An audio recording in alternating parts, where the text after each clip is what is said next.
Hello வணக்கம், இது உங்கள் சிவி ஜோன். ஸோ எல்லோரும் எப்படி இருக்கீங்க? இப்போ பார்த்தீங்கன்னா சூப்பராக மாதம் வந்துட்டு நம்மளுடைய சாண்டி மாஸ்டர் ஆல்ரெடி உள்ளே வந்திருக்காங்க. அதுக்கப்புறம் நம்ம கவின் சூப்பராக அந்த டோர் ஓப்பன் ஆகும்போது அவரும் தள்ளிகிட்டே போகிறாரு. சான்ஸ் இல்லை, ரொம்ப அழகாக இருந்துச்சு. ஸோ ரெண்டு பேருமே இருந்தாவே பயங்கரமான வைப் இருக்கும். இப்போ வரைக்கும் நிறைய பேர் கேட்குற ஒரே ஒரு கேள்வி, தயவு செஞ்சு அந்த சீசன் 3யோடத இந்த லைவ் டெலிகாஸ்ட் மாதிரி எதாவது பண்ணுங்களேன். ரொம்ப ஆசையாக இருக்குது பார்க்கணும் போல். ஏன்னா வைபாகவே இருக்கும் அந்த சீசன். அதுவும் காமெடிக்கு பஞ்சமே இல்லை. என்ன ஒரு ஜாலி ஐயோ அப்படி இருக்கும். சரிங்களா? ஸோ அவங்க ரெண்டு பேரும் என்ட்ரி கொடுக்குறாங்க. கொடுத்தவொடனே எமோஷனலாக ரெண்டு பேரும் ஹக் பண்ணுறாங்க. அதுக்கப்புறம் உள்ளே போகிறாங்க. அந்த ஸ்கூல் டாஸ்க்கு இப்போ வரைக்கும் செம்ம ட்ரெண்டிங்காக இருக்கும். இன்னாஜா அப்படின்னு நம்ம சாண்டி மாஸ்டர் கேட்குது.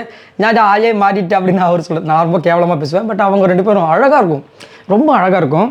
ஸோ அந்த விஷயங்கள் நடக்குது. அதுக்கப்புறமா வந்துட்டு சாண்டி மாஸ்டர் சொல்கிறாரு, மச்சி நான் எல்லாத்தையும் கலெக்ட் பண்ணிட்டேன், இனி நம்ம கேம் தான் அப்படின்ற மாதிரி சொல்கிறாங்க. அதுக்கப்புறம் நம்ம கவின் அண்டு வினோத் வந்துட்டு ஹக் பண்ணுறாங்க. பிக் பாஸ் கலாய்க்கிற ரெண்டு பொட்டியும் பற்றியாக பேசிடுது அப்படின்னு. ஏன்னா இவரும் மணி பாக்ஸ் எடுத்தவர், கானாவனத்தும் மணி பாக்ஸ் எடுத்தவங்க இல்லையா?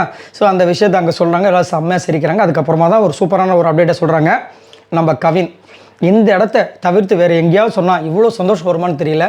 நானும் அண்ணன் சாண்டியும் ஒரு படம் நடிக்க போகிறோம் அப்படின்னு. வேற லெவல்.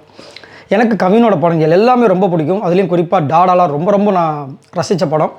அதுக்கப்புறம் இந்த லிஃப்ட்டு அதுவும் எனக்கு ரொம்ப பிடிக்கும். அதே மாதிரி சாண்டி மாஸ்டர் இப்போ லாஸ்ட்டாக வந்து இதில் லோக்காவா அந்த படத்தில் செம்மையாக பண்ணியிருப்பாங்க. எனக்கு அந்த படம் ரொம்ப பிடிச்சிருக்கும்.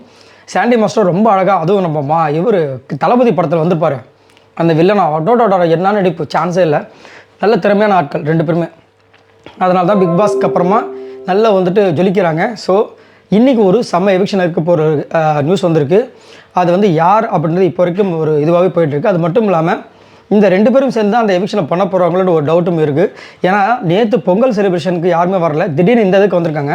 அது மட்டும் இல்லாமல் சாண்டி மாஸ்டர் எதுக்காக வந்திருப்பான்னு எனக்கு என்ன தோணுது அப்படின்னா, கானாவனத்தை வந்துட்டு திவாகர்கிட்ட பேசுகிற விஷயங்களை கண்ட்ரோல் பண்ணுறதுக்கு இவரை தவிர வேறு யாருமே இருக்க முடியாது. ஏன்னா உள்ளே இருக்கவங்க கண்ட்ரோல் பண்ண மாட்டாங்க. கானாவனத்து நல்ல ஒரு பேரை வாங்கியிருக்காரு. அதனால் வந்து இவரை கண்ட்ரோல் பண்ணுறதுக்காக சாண்டி மாஸ்டர் உள்ளே அமைச்சிருக்காங்களான்னு தெரியல. பட் மூவி ப்ரொமோஷனாக கூட இருக்கலாம், சொல்கிறேன் நான். ஆனால் சாண்டி மாஸ்டர் போயிட்டு உள்ளே கொஞ்சம் அவருக்கு லைட்டாக ஒரு அட்வைஸ் மச்சி இப்போ நீ ஒரு லெவலுக்கு போயிட்டேன், வேணாம் விட்டுரு அப்படின்ற மாதிரி சொன்னான்னா செம்ம மாதம் இருக்கும். கானாவனத்துக்கு அது ஒரு நல்ல ஒரு விஷயமாக அமையும். பார்க்கலாம் என்ன நடக்குதுன்னு. ஸோ பார்க்கலாம். இன்றைக்கி எவிக்ஷன் அப்டேட் வந்துச்சுன்னா கண்டிப்பாக நான் சொல்கிறேன்.